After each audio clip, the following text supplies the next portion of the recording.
Every city has them now. It's a familiar sight in almost every country, a commonplace for community and communications. 46-year-old Najib can't imagine life in Qatar without the internet. This carpenter from Lebanon may not need a computer to get through his daily grind, but it's become the first thing he's turned to once his workday is over. You come back from work tired, and yet you feel comfortable when you log on to the internet. You don't feel like you're in a different country. You feel close to your family. They're in front of you. You can hear their voices in your ear. It's very important. Najib's 3 children live in Beirut, and talking by telephone would lead to outrageous bills, which is just one of many reasons why so many these days go online.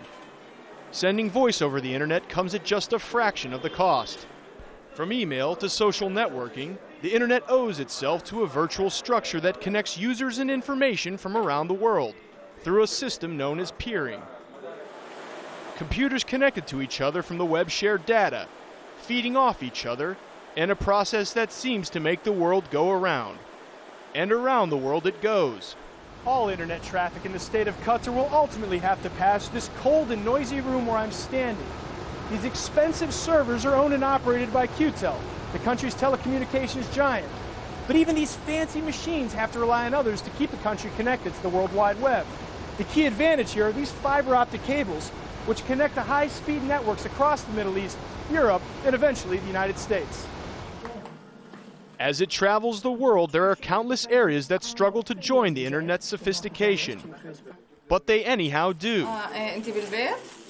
The Gaza Strip is one such area. It's been under siege through a punishing war, and yet it still remains connected. Rawan Abu Hamda has not seen her parents and siblings since 2006. Her husband and children are among her 2 sources of comfort, but so is the web. I usually talk to my mother through telephone, but not on regular basis.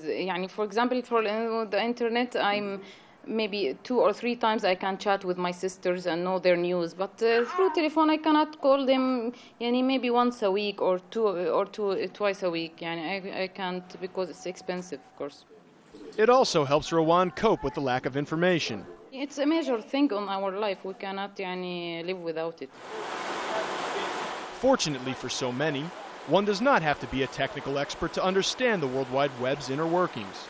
Those precise details are left to the experts we call on, taken for granted perhaps, except when we consider how 20 years ago we existed without this basic yet vital invention.